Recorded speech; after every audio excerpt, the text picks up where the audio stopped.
There are too many people in this room. There are too many people in this room to paint pictures of our footsteps, to map them out across the world and show each other the lives that we have led.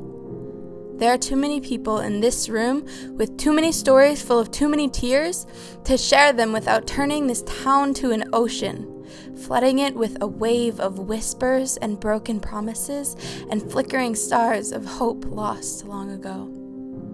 There are too many people in this room the way that there are too many stars in the sky, beautiful, maybe, but together aren't they blinding? The way that there are too many galaxies in your minds that have not yet lived long enough to be considered wise, too many comets colliding with too many asteroids, creating too many worlds and not enough space to add the things that you are supposed to know. The way that there are too many lines on your hands that you cannot yet see, that you do not know how to read because you have not been shown. A shadow stands on the corner of imagination and reality, solid stone in a liquid world.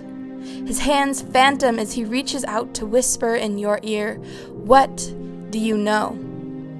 You tell him that you do not need to see, that you feel the ridges, each beautiful line etched into your skin, the result of a memory that you have lived. You tell him that holding a magnifying glass too close means that you will never see the masterpiece that rests not just along your fingertips, but across all of your skin.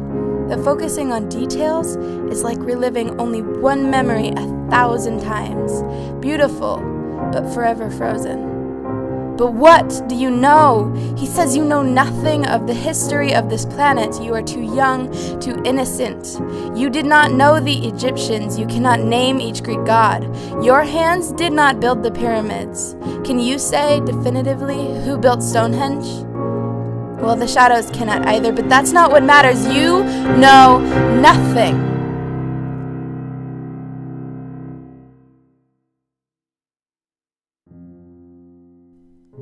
There are too many people in this room, the way that there are too many deaths in the world. You say the innocence he perceives in you is not a weakness, but simply the way that you see the world. It is a window colored in black and white, a mockingbird's sigh, carrying light the way that its wings carry hope.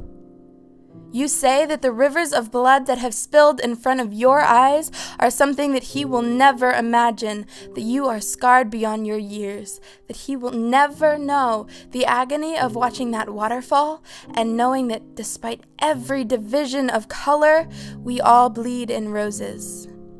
That you have seen faces full of sunlight melt into shadows faster than he can say the words concentration camp. You cannot say that you've seen the whole world, but that doesn't mean you can't change it.